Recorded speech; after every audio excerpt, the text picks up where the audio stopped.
அன்பார்ந்த கன்னிராசி அன்பர்களே,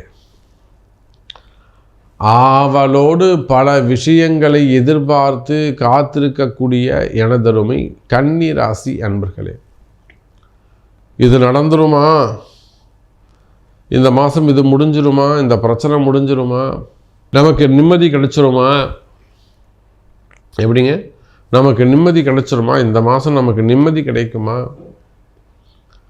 இவெல்லாம் நமக்கு எதிரியாக இருக்கானே, இந்த எதிரி விலகிடுவானா, அல்லது இந்த எதிரியுடைய பிரச்சனைக்கு தெய்வம் ஒரு பதில் சொல்லுமா, அல்லது இவன் ரொம்ப அநியாயம் பண்ணுறானே, நம்மளை வச்சு செய்கிறானே, இவனை யார் கேட்கறது அப்படிங்கிற ஒரு மன குமுறல். இதை போல் ஒவ்வொரு கன்னி ராசி அன்பர்களுக்கும் ஒவ்வொரு விதமான கேள்விகள் மனசில் இருந்து வருகிறது.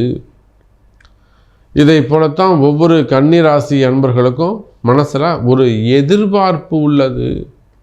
இந்த மாதம் இது நடக்குமா, இந்த மாதம் இது நடக்குமா, ஒரு எதிர்பார்ப்பு உள்ளது. அப்போ எதிர்பார்ப்புகளோடு காத்திருக்கக்கூடிய எனதருமை கன்னிராசி அன்பர்களே, 8ல் இருந்து வந்த குரு பகவான் லாபஸ்தானத்துக்கு வந்துட்டார். மகிழ்ச்சி. கன்னிராசி என்பர்களே, ஒன்றும் கவலைப்படாதீங்க, இனிமேல் குரு பார்த்துப்பார். கன்னிராசி என்பவர்களுக்கு குரு நல்லவர். அவர் 4, 7 கூடியவராக இருக்கலாம். நீங்கள் அசுபர்னு சொல்லிக்கோங்க, இல்லை பாதகாதிபதினு சொல்லிக்கோங்க, நீங்கள் என்ன வேணாலும் சொல்லுங்கள், நான் சொல்கிறேன் சார். கன்னிராசிக்கு குரு நல்லது செய்ய போகிறாரு. 3-11 அமைந்துள்ளார். 3-11 குரு தனக்கு 3ஆம் இடமாகவும் கன்னிராசிக்கு குரு 11வது இடமாகவும் அமைகிறார்கள். எப்போதுமே இந்த 3-11 வேலை செய்யும், 25% வேலை செய்யும். சார், நான் சொல்கிறது எல்லாமே இந்த கிரக அமைப்புகளை காம்பினேஷன்ஸ், பிளானட்டோடைய காம்பினேஷன்ஸ் வச்சுட்டு தான் நான் இந்த இதுவே ஆரம்பித்தேன், பலன் சொல்வதையே நான் ஆரம்பித்தேன். அப்போ உலகம் முழுவதும் வாழக்கூடிய கன்னிராசி என்பர்களே, ஒவ்வொருத்தருக்கும் ஒவ்வொரு விதமான பிரச்சனைகள், ஹெல்த் இஷ்யூஸ் நிறைய. கன்னிராசி என்பர்கள் உடல்நிலை ஆரோக்கியத்தில் நிறைய பாதிக்கப்பட்டுட்டாங்க. நிறைய ஆயுஷ் ஹோமம் பண்ணி வச்சுருக்கோம், நிறைய சுதர்சன ஹோமங்கள், சத்ரு சம்ஹார ஹோமங்கள். அவங்க மாட்டு எங்கேயோ வெளிநாட்டில் இருப்பாங்க, ஜெர்மனில் இருப்பாங்க, அல்லது யூகேயில் இருப்பாங்க, அப்புறம் இர்வினா அது ஏதோ ஒரு நாட்டில்.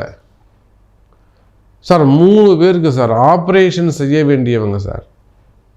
அழகாக நம்ம எங்கே இருந்து நம்ம வாராகி முன்னாடி, சிவபெருமான் முன்னாடி, முருகப்பெருமான் முன்னாடி அவங்கவுங்களுக்கு தேவையான அந்த ஹோமங்களை செஞ்சு கொடுத்தோம் சார். கன்னிராசி அவங்க இன்னைக்கு எழுந்து ஆரோக்கியமாக இருக்கிறாங்க என்பது தான் வாராகியின் மகிழ்ச்சி. அப்போ உடல்நிலை ஆரோக்கிய குறைவுகள் இருக்குமே ஆனால், ஹெல்த் இஷ்யூஸ் இருக்குமே ஆனால், ஜாண்டிஸு, கேன்சரு, ஸ்ட்ரோக்கு, முடக்கங்கள், தொழில் முடக்கம், வேலை முடக்கம், உடல் முடக்கம், ஸ்ட்ரோக்ஸு, அல்லது மாணவ செல்வங்களாக குழந்தைகளாக இருக்கலாம், ஆட்டிசம் ப்ராப்ளமாக இருக்கலாம். அதெல்லாம் அந்த ஆட்டிசம் ப்ராப்ளம்லாம் வச்சுட்டு நம்ம பெற்றோர்கள் படுற கஷ்டம் இருக்கே, கொஞ்சம் நஞ்சம் இல்லை குழந்தைகளுக்கு.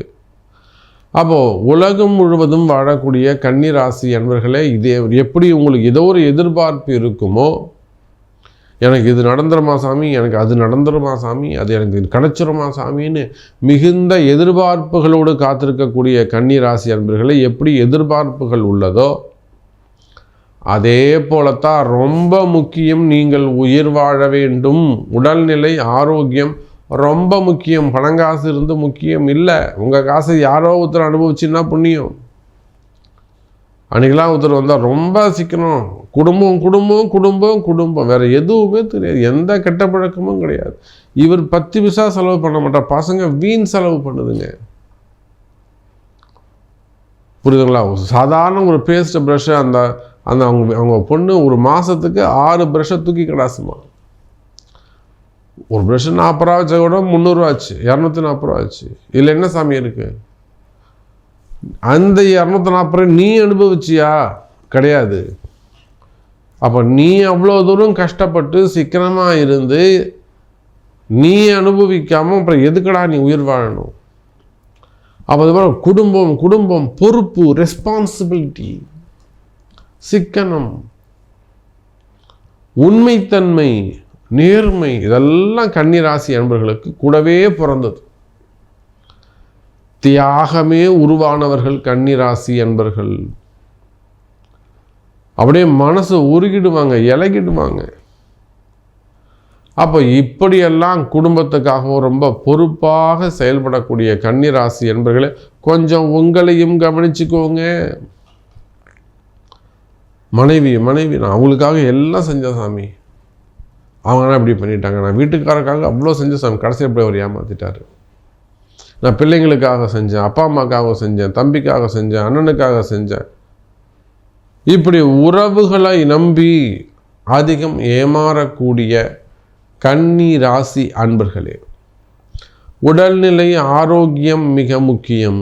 நீங்கள் உலகத்தில் எந்த மூலையில் இருந்தாலும் சரிதான், எந்த மாதிரியான படுத்தா தூக்கம் வரல, அல்லது நிறைய டாக்டர் செக்கப் பண்ணிட்டேன், நிறைய செக்கப் போயிட்ட சாமி, ஆனால் எதுவுமே எனக்கு டாக்டரே திட்டுறாரு, உங்களுக்கு உடம்புல ஒன்றும் இல்லை, நீங்கள் நல்லா இருக்கீங்க, ஏன் போட்டு மாத்திரையை போட்டு உடம்பை கெடுத்துக்கிறீங்க அப்படிங்கிறாங்க. ஆனால் வீட்டுக்கு வந்தால் வலிக்குது. இதெல்லாம் மறைமுகமான பிரச்சனைகள்.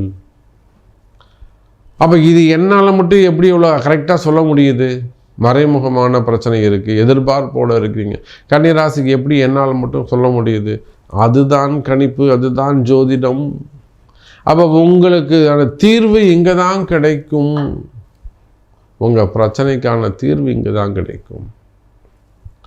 மறைமுகமான பிரச்சனைகள், தொழிலில் வரக்கூடிய பிரச்சனைகள், மனசு கஷ்டம், மனசு பயம், தேவையில்லாமல் மனசு பயப்படுறது,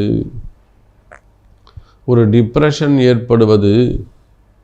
அப்போ இந்த மாதிரியான பிரச்சனைகள் எல்லாம், மறைமுகமான பிரச்சனைகள் எல்லாம் இருக்குமே ஆனால், அல்லது செய்வினை கோளாறுகள், குடியிருக்கக்கூடிய வீடு பிரச்சனை, இடம் பிரச்சனை, இட தோஷங்கள், தொழில் கம்பெனி, ஃபேக்ட்ரிஸ், கம்பெனியில் வரக்கூடிய பிரச்சனைகள், இவை எல்லாத்துக்குமே கூட உங்களுடைய பிறப்பு ஜாதகம் பேசும். அப்போ கவலை வேண்டாம் கன்னி ராசி என்பர்களே, உங்களுக்கு எந்த மாதிரியான கஷ்டங்களாக இருந்தாலும் அந்த கஷ்டங்கள் விலகக்கூடிய மாதம் இந்த மாதம். கஷ்டம் விலகுவதற்கான வழி, மார்க்கம் உங்களுடைய பிறப்பு ஜாதகத்தில் தான் ரகசியம் ஒளிந்துள்ளது. அப்போ உங்கள் பிறப்பு ஜாதகத்தை பார்த்தோம்னா உங்களுக்கான ரகசியத்தை கண்டுபிடிக்கலாம். நன்றி, நமச்சிவாயம்.